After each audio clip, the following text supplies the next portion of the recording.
Dear students, welcome back to biology class.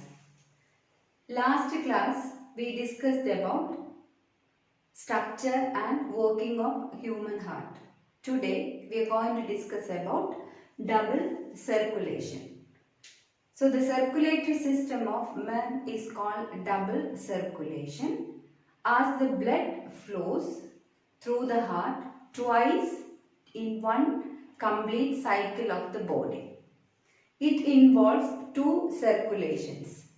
One is pulmonary circulation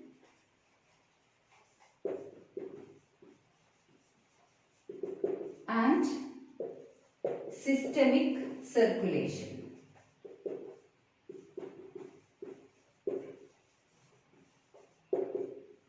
And as we learned that we have a four-chambered heart. So that four chambers we can represent with four square. So left side 2 and right side 2. So left atrium or auricle, a left ventricle, right atrium or right and right ventricle, auricle or atrium. And the circulation maintained by right side of a heart is called pulmonary circulation. The circulation is maintained by left side of a heart called systemic circulation. So in pulmonary circulation, right side of a heart receive deoxygenated blood, left side receive oxygenated blood. So this you can remember with a shortcut LOD. Here left side oxygenated, right side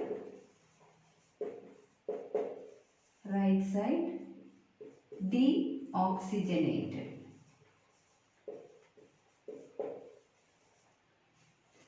And our right side receive deoxygenated blood. As we know that deoxygenated blood comes from body parts. And left side receive oxygenated, it comes from lungs. So our lungs, body parts.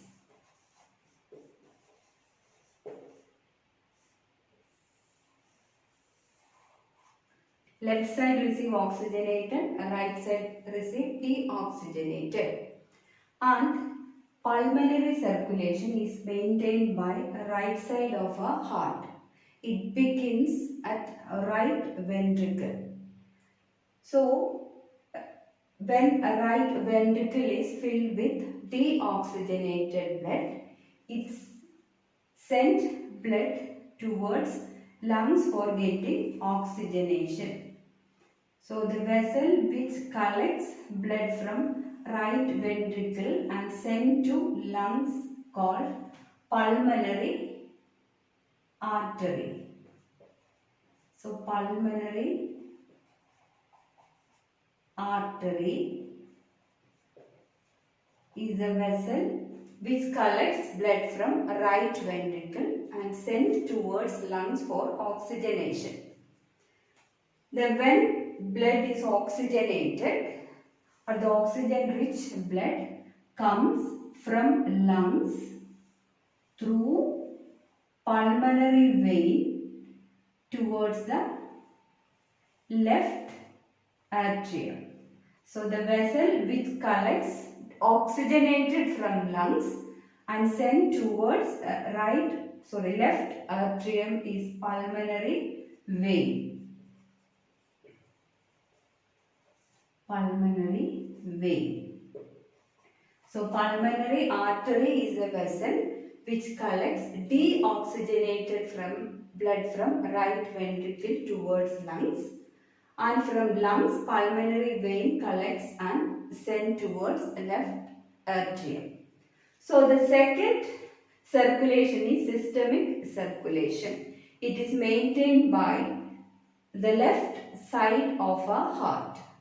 So systemic circulation begins at left ventricle. Here left ventricle sent oxygenated blood through aorta towards different body parts. So aorta collects oxygenated blood from left ventricle and carry towards body parts. So aorta is a vessel which collects blood from left ventricle. And as you know that we have already discussed here, as it moves towards different body parts, aorta is the largest artery present in our body. Aorta divides into arteries. Arteries further divides to form arterioles. Arterioles to capillaries. And capillary is the smallest blood vessel which connects artery to vein. And from body parts, when cell use oxygen, it expels carbon dioxide. So the carbon dioxide rich blood is collected by vena cava and send this blood towards the right auricle or right atrium. So here vena cava is a vessel which brings deoxygenated blood from body parts towards the right atrium. Here, as the vein, as the deoxygenated blood sent from body parts, capillaries is a vessel which collects directly from the cell. Capillaries joins to form venules. Venules join to form veins. Finally, to vena cava. So vena cava pour this deoxygenated blood to right atrium. Then this is double circulation, how it takes place in our heart. Then the next question, why it is important? But all different animals do not have a four-chambered heart, or they don't possess this double circulation. And in case of lower kind of organism, when we discuss the hierarchy of classification, we know that like the higher animals, the animal kingdom, we divide into 5, like mammals, apes, amphibians, reptiles and fishes. Only the last 2 categories of animals, like all mammals and apes, have a 4-chambered heart. But other 3 group of animals like fishes, amphibians and reptiles do not have a 4-chambered heart, except 2 or 3 animals in reptile family.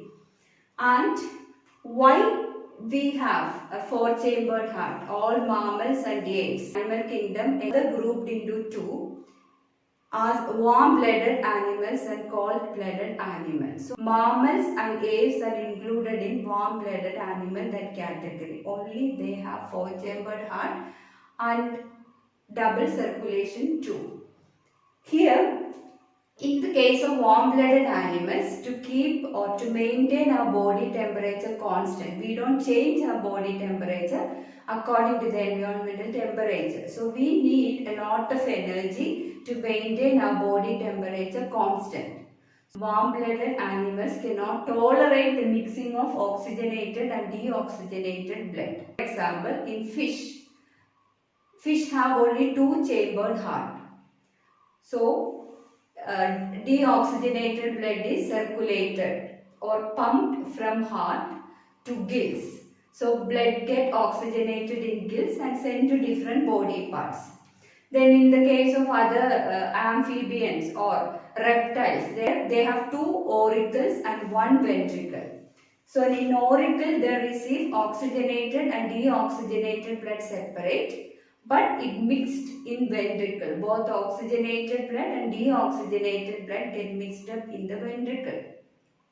But in case of warm-blooded animals, we cannot tolerate mixing of oxygenated and deoxygenated because we need or we require a high energy in order to maintain our body temperature constant and an efficient supply of oxygen. When these two mixed up together, so oxygen availability will be less. So here the expected question, explain what is double circulation. So you have to include pulmonary circulation and systemic circulation. Then why it is important.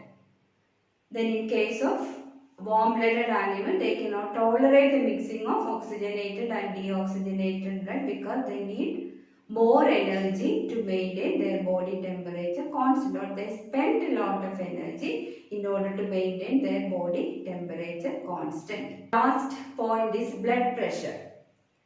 And when blood flows through the vessel, it exerts a pressure. So when blood flows through the artery, it exerts a pressure against the wall of the artery. It is called blood pressure. On contraction, the pressure exerted by blood against the wall is called systolic pressure. And on relaxation, blood exerts less pressure. So that is called diastolic pressure. Then the normal systolic pressure is 120 millimeter of mercury and the normal diastolic pressure is 80 millimeter of mercury. Thank you, and we'll meet in the next day with another topic. Bye.